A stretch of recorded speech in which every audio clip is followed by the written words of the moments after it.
next problem is called remove the end node from the end of the list. Given the head of the linked list, we have to remove the end node from the end of the list and return its head. It returns the head of the linked list after the removal of the end node. So in this case, we have 1, 2, 3, and 4, 5, and we are removing the second last element, which in this case is the node with the value 4. So after removal, 3 will be pointing to 5, and this will be the head of the new linked list without the element, second element from the end in that list. So after its removal, the straightforward approach here would be to calculate the length of the linked list. So basically traverse the linked list once, then we'll have like linear time complexity to traverse it. And basically that will be the first traversal. And then we will just subtract the length minus the n to find what element we are looking at. And basically we will use the second traversal to go to that element. So in this case, the length will be 5, and then we will do 5 minus 2. So in this case, that's 3. We will go to the third element, and you will notice here that you are not going directly to the nth element, because that's the element actually that we want to remove.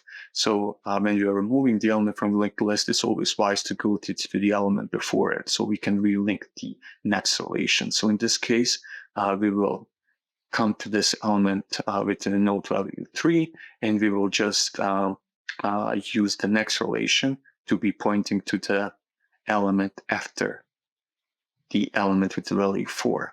So if the cur is if cur is currently pointing at the node 3, then cur next should be pointing to whatever cur next is. So this first part is basically the node with value 4, and then we have an additional next, so that's the node with value 5. So cur next, so basically 3 next, node with value 3 will be now pointing to 5. So we'll have 3 pointing to 5, and you will not have this element in the final list.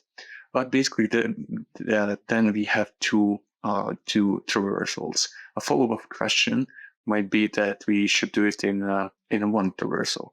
So to do that, we will use the slow and fast approach, slow and fast pointer approach. Basically, if we move the fast pointer, if they start from the same dummy element, let's say, and if we move the fast pointer n places to the n nodes to the right, and then we simultaneously start to move the slow and fast one node at a time. Once the fast has reached the last element, we know that slow has the disadvantage of n nodes. So that basically means it will be pointing to the element before the nth node. Let's just see this in action. So let's say that we have a dummy element, basically an artificial node that's pointing to has a value of 1 and -1, and it's pointing to the head of the linked list. And let's declare our slow and fast to be pointing to the dummy element initially, the dummy node initially. Next, we will move the, let's just say that n is equal to 2. So we are trying to remove the second last element from the end. So we will move the fast 2 times. First, we'll use this next relation to move the fast to not point to the dummy node, but this node here. And then, so that's the first movement to the next node, and the second one will be to this node here. So fast is now pointing to the second element in the linked list, and slow is pointing to the dummy node. Next, we will move both of the pointers simultaneously, one node at a time, as long as we don't reach basically the last element in the linked list. So if we move the nodes at the same time, fast is that will be pointing to the third element, and slow will be pointing to the first element in the linked list. Then fast will be pointing to the fourth element, the slow will be pointing to the second element. Finally, fast will be pointing to the last element because this element is pointing to null, and we will have basically check to stop once the current node is pointing to the end of the linked list. And slow, we have to move slow one more time, so we are moving it to the third element. Now we know that the next element will be the nth element from the end of the linked list. So basically we'll just use the slow next which is this relation here, because slow is pointing to this node. So it's targeting the relation here, this little rectangle. And we have to redirect it to not point to the next element, but to point to the element after that. And to get the next element, we are just using this current relation that we had.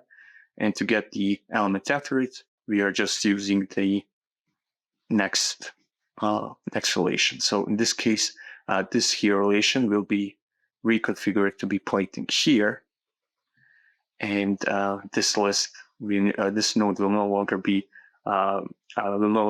attached to the rest of the nodes before it, because we have deleted this relation. And the third node will be pointing to the fifth node. So basically, if you return the head of the linked list, then we will have a linked list without this nth node in it. And in this case, we have only one traversal, and we also have linear time complexity because we are traversing the list only once. And for the space complexity, we're not creating any data structure, so we have constant space complexity. So we are creating a dummy node that we'll use to return the head of the the list after the modification is given by the problem statement. We will point our slow and fast will be pointing at the dummy. Then we will move our fast n times. As you can see, we're here using the statement n minus minus is larger than 0. So basically, if we have 2 for n, then the loop will perform 2 times. So we will move the fast 2 times, one node at a time. Then we will move the fast and slow simultaneously, one node at a time, as long as we don't reach the last element in the list. So after this traversal, the slow will have to basically catch up to the fast pointer, and it will have the remaining n nodes at the end of the linked list. So we know that the slow is pointing to the element before it, so basically n minus 1 element from the end of the linked list. So the only thing that we have to reconfigure, we have to skip the next element, because that's the end element from the end that we have to remove. And to do that, we will just reconfigure the next relation for the current node the slow is pointing to. Then finally, we'll just return the dummy next, as always. Basically, that's the head of the modified linked list without the nth element from the end. So basically, after its removal.